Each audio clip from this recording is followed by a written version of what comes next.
Hello, Bacho. Let's read the given question. The question says a traveling wave is partly reflected and partly transmitted from a rigid boundary. Let AI, AR, and AT be the amplitude of incident wave, reflected wave, and transmitted wave, and IR, and IT be the corresponding intensities. Then choose the correct alternatives. Option first given II upon IR equals to AI upon AR square. Option 2 given II upon IT equals to AI upon AT the whole square. Option 3 given IR upon IT equals to AR upon AT the whole square. Option 4 all of this. So to understand the question, यहाँ पे एक important चीज़ है. We have studied about the two things like जब wave reflect करती है from free end या फिर lighter end when it reflect और transmit from a rigid boundary. So rigid boundary का केस यहाँ पे we need to be clear with. Let's suppose हमारे पास एक पतली सी स्ट्रिंग है एंड उसके बाद it is combined with a heavier string. So heavier string को हम थोड़ा डार्कर शो कर रहे हैं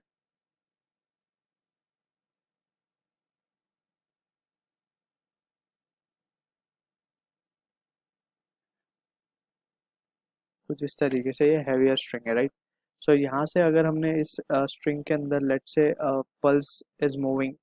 अब ये पल्स जब यहाँ पे पहुंचेगी तो यहाँ पे वी कैन क्लियरली सी के इसकी जो एनर्जी होगी this will be behaving as if it is a rare medium. और ये हमारे लिए कैसा बिहेव करेगा, डेंसर मीडियम, क्योंकि यहाँ पे आके इसकी स्पीड कम होने वाली है बिकॉज यहाँ पे जो मीडियम है पार्टिकल के लिए वो है डेंसर, क्योंकि यहाँ पे स्ट्रिंग थिक है compare to the thinner string, right.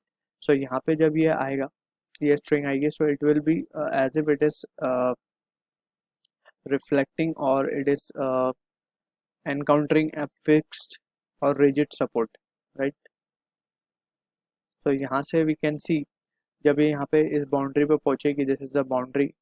अब ये बाउंड्री पे जब पहुँचेगी so it will try to push this string up. लेकिन क्या होगा, ये string it will push it back, क्योंकि हमने पढ़ा है कि जब भी रिफ्लेक्शन होता है from a rigid surface so phase change आता है पाई का, राइट. सो ये स्ट्रिंग, ये पल्स कुछ इस तरीके से लौट जाएगी वापस, ठीक है. So this will be moving this way. और ये है वेलोसिटी ऑफ, बेसिकली ये हम कहेंगे लेट्स से ये मीडियम में वेलोसिटी है v1, ये मीडियम में वेलोसिटी v2. सो अगेन वो सेम मीडियम में लौट जाएगी with some other amplitude. Amplitude हमने थोड़ा कम शो किया है यहाँ पे, उसका एम्पलीट्यूड थोड़ा ज़्यादा होगा, right. So this is the amplitude of incident wave and this is the amplitude of reflected wave. और वी कैन से कि जब इस तरीके से होगा तो फेस चेंज आ गया 180 का and it is moving in the backward direction और इन द सेम मीडियम. और यहाँ पे कुछ pulse we can say it will be transmitted as well. So वो भी हम यहाँ पे शो कर देते हैं कि कुछ वेव ट्रांसमिट होगी एंड उसका तो एम्पलीट्यूड और भी कम होगा. So this is the amplitude of transmitted wave and it is moving in this direction, right. So from this situation हम क्या समझ सकते हैं यहाँ से, ये हमारी थिकर स्ट्रिंग थी, right. So in this scenario we can write the wave equation. So from this इसका वेव इक्वेशन अगर हम लिखना चाहें तो हम क्या लिख पाएंगे, y equals to a sine omega T minus of k x, right. And to be precise यहाँ पे आएगा ए आई, राइट. और यहाँ पे हम लिखेंगे इसका इक्वेशन रिफ्लेक्टेड का minus of A R sign omega T minus of plus of k x, क्योंकि डायरेक्शन चेंज हो चुका है, it is moving in the leftward यानी कि नेगेटिव एक्स एक्सिस, तो यहाँ पे प्लस आ जाएगा.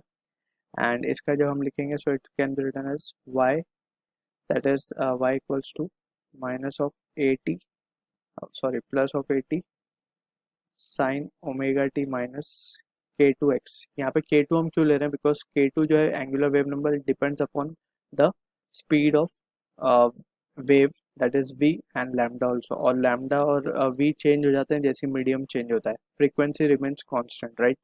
सो यहाँ पे वी कैन सी के जो रिफ्लेक्टेड और जो इंसिडेंट का वेव है both are travelling in the same medium.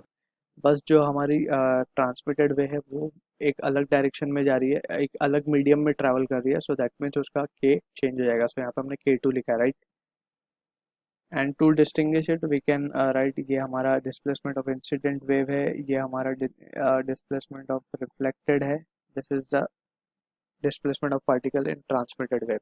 सो ये बेसिक अंडरस्टैंडिंग है हमारी रिजिड बाउंड्री के से जब वेव रिफ्लेक्ट होती है तो also we need to understand one important phenomena of intensity of wave. Intensity basically क्या होता है, power per unit area of cross section in which the wave is travelling. तो ये रिलेशन हमारे पास आता है half rho V omega square A square. तो यहाँ से हम देख सकते हैं if rho and V is same, और ये कब सेम होगा, जब मीडियम सेम होगा, is same for a particular medium. एक मीडियम के लिए दोनों चीज सेम होती है, यानी कि जैसे हमने यहाँ पे डिस्कस किया कि सेम मीडियम में स्पीड सेम ही थी v1 एंड v1, सो वैसे ही डेंसिटी भी सेम होती है मीडियम की, राइट। सो फ्रॉम दिस हम क्या कह सकते हैं, अगर ये हुआ तो I will be proportional to A square. So ये रिजल्ट यूज करते हुए will try to answer the question. Now easily we can say कि कौन से मीडियम में स्पीड सेम आ रही है, right, that we need to check first, जब ये रिलेशन वैलिड होगा, ठीक। So we can say incident और ट्रांस रिफ्लेक्शन में ही सेम मीडियम में वेव ट्रैवल कर रही है, therefore we can say intensity of incident ray wave upon intensity of reflected wave will be equals to amplitude of incident wave upon amplitude of reflected wave का the whole square. So this will be the result or the correct answer to the question. अगर हम options को देखें so option A से match होगा. So I hope you understood the solution. All the best.